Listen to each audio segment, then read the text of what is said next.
And good evening, everyone. I'm meteorologist Matt Bullock. We're giving you the first alert that tomorrow will be a first alert weather day as we have a level 3 risk for severe weather. And this is all thanks to a powerful cold front that's going to sweep across the Carolinas. And where that cold front is right now it's already bringing severe weather into the deep south. And I'll just show you, just zooming in, just see what the weather is looking like there. Let's see. I'll just show you.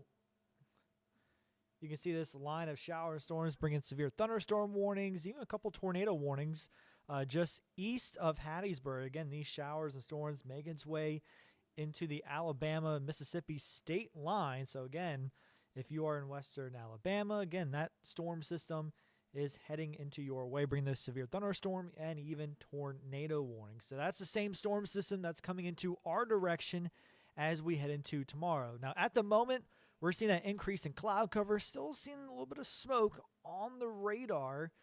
And talking about for tomorrow, again, as I mentioned, a level 3 risk for severe weather. So compared to this morning, it was a level 2, but it's been upgraded to a level 3. And the reason why it's been upgraded to a level 3 is that when that cold front starts to move its way across the Carolinas, there's going to be strong winds in the upper atmosphere. So this will bring a chance for some damaging straight line winds. And even with that high wind shear, we may see an isolated tornado or two. So that's the reason why tomorrow is that first alert weather day, is one, because of the damaging winds, and two, that tornado threat. So let's break down Wednesday's threat. So straight line winds is the primary threat, as we'll see frequent wind gusts between 40 to 50 miles per hour. Scattered gusts associated with that line, that cold front, up to 60 miles per hour. And then, of course, with that high wind shear, we'll see that isolated tornado threat or two. So likely see severe thunderstorm warnings and tornado warnings into tomorrow associated with that cold front. We'll see beneficial rain, but we're not expecting any flooding conditions or even enough rain to put out the wildfires. But those gusty winds will cause some issues, especially for those fighting the fire. So we already have wind advisories in effect for our entire viewing area. That includes the Grand Strand and the PD, as we'll see those 45, 50 mile per hour wind gusts with some gusts up to 60 miles per hour or even more associated with that cold front. So let's just time it all out.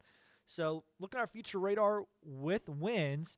You can see ahead of that cold front, we're going to still see those gusty winds between 30 to 40 miles per hour. So again, we'll start to see that wildfire begin to spread a little bit further out thanks to those gusty winds. The past 2 days, we've had those light winds, which has helped those firefighters trying to contain that fire. Again, so far the latest details, still about over 2,000 acres burned, but 30% containment. So again, with the winds, it's going to make it hard for these firefighters to contain this fire for tomorrow. And we're expecting that main line to enter the PD as early as between 9 to 10 a.m.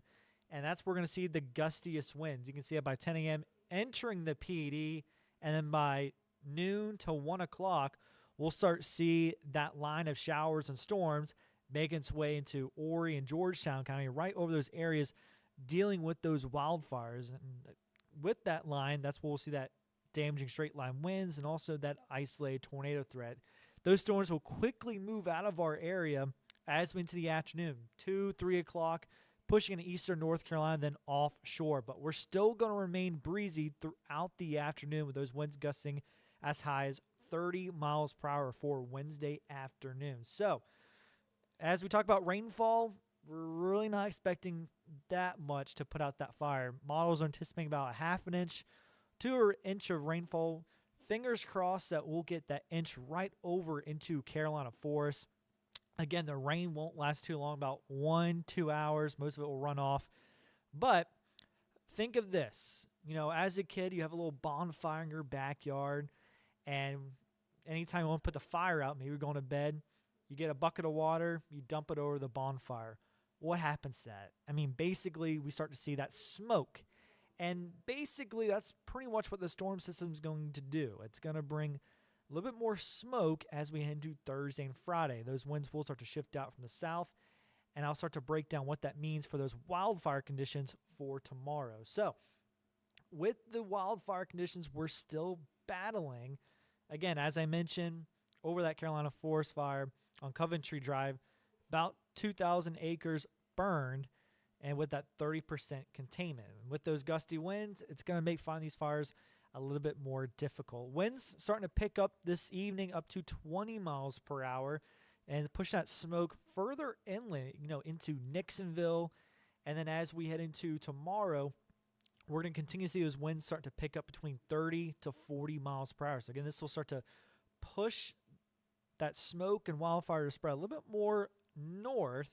Again, some folks are worried, is it going to reach Highway 90? So far, looking at the latest details, it's not going to shift that far, but it will continue to spread a little bit further north as those winds are coming out from the south between 30 to 40 miles per hour. Then, as we into late morning, those winds start to shift out, coming out from the west, thanks to that cold front as high as 40, 50, even isolated amounts up to 60 miles per hour. So then it starts to shift a little bit more eastward for that wildfire right around 12 o'clock. Again, we're still going to see rain at the same time, but keep in mind, expect to see a little bit more spreading for tomorrow. Then by 3 o'clock, winds start to shift back out, and then we start to see those winds coming out from the southeast. So that will bring back the smoke into Thursday. So let's talk about the smoke forecast. So for Wednesday, we'll get a little bit of brief break. That's thanks to the winds coming up from, moving from the south to the north, a little bit more breezy, pushing it further out. So